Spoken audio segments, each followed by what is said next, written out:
अब नारद जी सोचने लगे कि यदि मैं सत्कर्म करना है तो अब तक जो मैं कर रहा था वो क्या था। भाई कर तो वो भी रहे थे ना, सत्कर्म ही कर रहे थे, लेकिन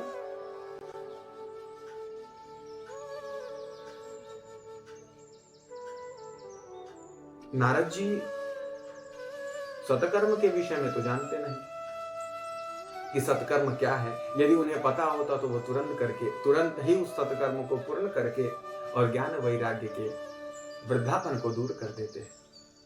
अब आकाशवाणी तो सिर्फ इतनी हुई कि आप सत्कर्म करिए।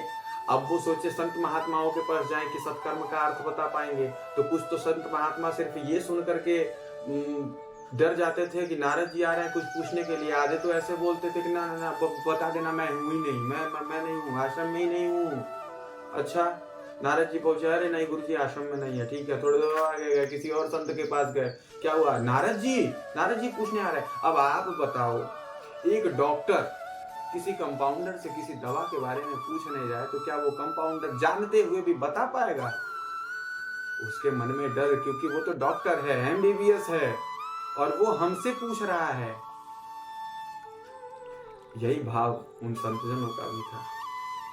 एक संत जी के पास पहुंचे, वह भी उनके शिष्यों ने कहा कि हमारे गुरुजी मौन व्रत धारण किए हैं, ये बोलेंगे नहीं। जैसे ही नारद जी निकले, सांस में सांस आई उनके, कहे अब जान बची।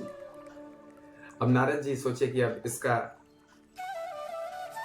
हल हम प्रभु के पास जाते हैं, वही देंगे।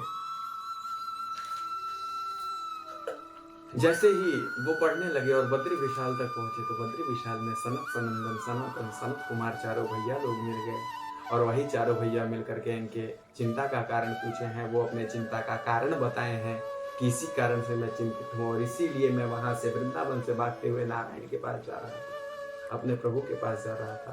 तो बोले इतनी छोटी सी बात, सत्कर्म हम बताते हैं, आपको क्या है? बोले प्रभु मैं तो धन्य हो गया, कृपा करके बताइए हमें। बोले श्रीमद् भागवत महापुराण का कथा, यही सत्कर्म है।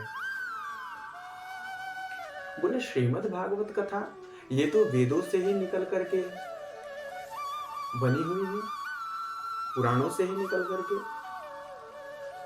तो बोले ये वेद रूपी वृक्ष का भागवत रूपी फल है। वेद रूपी वृक्ष का, कल्प वृक्ष का ये अमृतमय फल ही तो श्रीमद् भागवत है। यदि हम सोचे, उन्होंने कहा कि मैंने तो वेद का पाठ किया, वेदांत का पाठ किया, गीता का पाठ किया, उसके बाद भी यदि मूर्छा नहीं टूटी, तो श्रीमद् भागवत महापुराण उन्हीं से निकला हुआ है, तो फिर किस प्रकार से उससे दूर हो जाएंगे? उन्होंने कहा एक बात हमें बताइए नारद जी, कि आम का वृक्ष खूब मोटा तगड़ा हो और आम फल मिल जाए आपको, फल तो बहुत मीठा होता है, तो फिर इस हिसाब से इसके पत्ते भी मीठे होने चाहिए, और इतना मोटा वृक्ष है वो तो और भी मीठा होना चाहिए, है कि नहीं? तो बोले नहीं, फल मीठा होगा। तो कहे नारद जी यह भी यही गति है, यह भी मैं श्रीमद् भागवत जो महापुराण है, ये वेद रूपी वृक्ष का, कल्प वृक्ष का अमृत रूपी फल है। इसी को श्रीमद् भागवत महापुराण कहते हैं, और इसी को सत्कर्म कहा जाता है।